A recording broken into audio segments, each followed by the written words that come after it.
दोस्तों अस्सलाम वालेकुम। आऊं हिते आयो हुउसि हैदराबाद क्लब का दोस्तनि जी चांहि जी दावत हुई।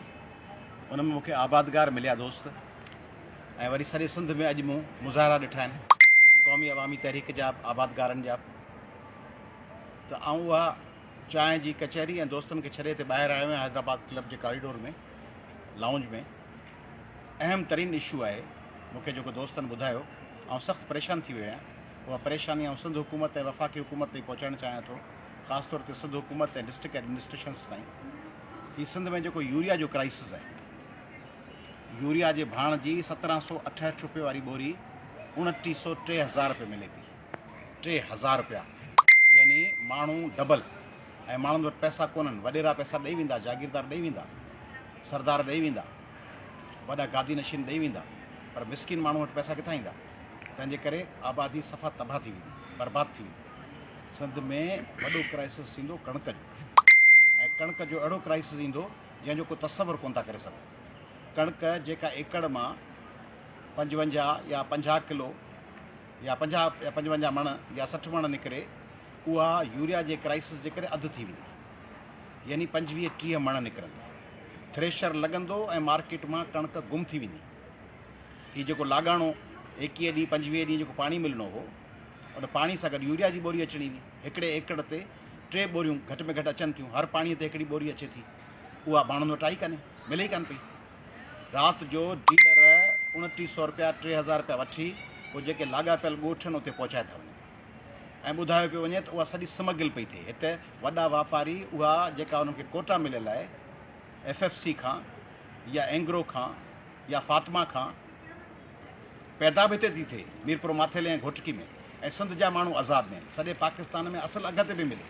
सिंध मां हितां स्मगल थी हिते जा हुकुमरान, वज़ीर, MNA MPA उहा लुटे, उहा महांगनि अघनि ते उहे हवाले पिया कनि। उहा वञे पई अफ़गानिस्तान, ऐं ॿी उहा इस्तेमालु पई थिए ब्लैकमेलिंग लाइ, सियासी मफ़ादनि लाइ, ऐं ॿी इस्तेमालु पई थिए पैसा कमाइण लाइ। हाणे सॼे सिंध में जेके डीलर्स आहिनि, उन्हनि डीलर उन गुदामनि मां ॿिए पासे मुंतक़िल करे छॾी आहे, माण्हुनि खे ॾियनि कोन था, ऐं माण्हू उन लाइ परेशान आहिनि। माण्हू कुझु बि नथा सघनि, निकिरनि था, रड़ियूं गोड़ कनि था, त इंसानियत अची वञे।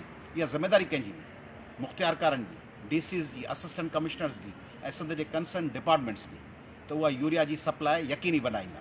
DAP जेका 6000 जी बोरी आहे, उहा 10000 थी वई आहे। DAP हिकिड़ी बोरी पवंदी आहे एकड़ में, उन ते त खणी हिकिड़ी बोरी जे हिसाब सां उहो बि माण्हुनि लाज़ाब थी पियो।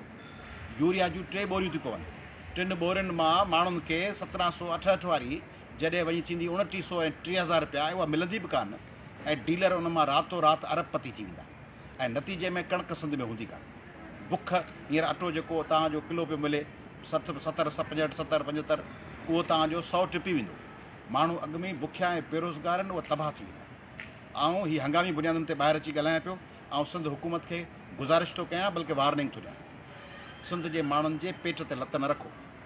ऐं DCs खे, मुख़्तियारकारनि खे, असिस्टेंट कमिश्नर्स खे चवां पियो, CSS करे ईंदा आहियो, ऑफिसर थींदा आहियो, सॼी सिंध चवंदी आहे वाह वाह वाह वाह, फलाणो CSS करे वियो, फलाणो कामरो थी वियो, माइट ख़ुशि थींदा आहिनि। तव्हांजे हूंदे तव्हांजे ज़िलनि में माण्हुनि जी ॿचा पीड़ पिया कयो, माण्हुनि जो जीअण जंजाल पिया कयो, माण्हुनि वटि खाइण लाइ कुझु कोन हूंदो।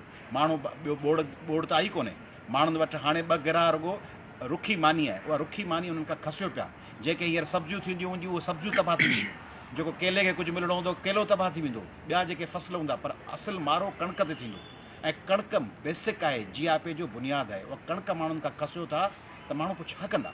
त माण्हुनि खे रुवांडा वांगुरु, एथियोपिया ऐं सूडान वांगुरु चवंदा त माण्हू रस्तनि ते हिक ॿिए खे मारीनि, डंडा हणनि, दुकाननि में गिड़नि, बाहियूं ॾियनि, फुर लुट कनि, ख़ुदकशियूं कनि, हिक ॿिए खे मारीनि, लचकियल लाश हुजनि। छा वेठा कयो? यूरिया खां सवाइ कणिक जो सलो ताक़त कोन वठंदो, तीली वांगुरु थी वेंदो लियो, उहो उनजो फोटड़ो ई कोन थींदो। नतीजे में यूरिया खां सवाइ कणिक अध खां बि हेठि हली वेंदी। सम्झो था कणिक जॾहिं पाकिस्तान में कणिक जो बहरान ख़ासि तौर ते सिंध में आयो, जेका 30-35-40 लख मैट्रिक टन जेतिरी बि निकिरे थी, उनजो अधु थी वेंदो। 10 लख मैट्रिक टन, 5 लख मैट्रिक टन, पोइ छा कंदव? माण्हू मानी त खाईंदा न, मानी खस था वठनि।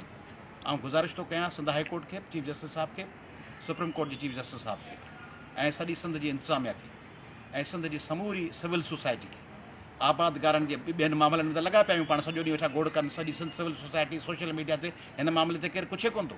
का सियासी लीडरशिप कोन थी कुझु, को अदीब शाइर, को सहाफ़ी, को कलमकार, को रिटायर्ड ब्यूरोक्रेट केरु कोन थो पुछे त बाबा संद जे आबादगारनि खां जीअण जो हक़ पिया खसियो, माण्हुनि खे मारियो पिया, इहा जेनोसाइड आहे। कणिक माण्हुनि जी खसे वठणु माना जेनोसाइड, माण्हुनि खे मारणु। बंदि कयो, सिंध खे कणिक फ़राहम करण लाइ यूरिया ॾियो, हर आबादगार खे टे बोरियूं ॾियण लाइ यकीनी बनायो। उन हद जे DC खे ऐं उन डिवीज़न जे कमिश्नर खे, असिस्टेंट कमिश्नर ऐं मुख़्तियारकार खे न मिलंदो, वॾो हिकिड़ो अहिड़ो भौचाल ईंदो जेको तव्हां तसवुरु नथा करे सघो। महिरबानी।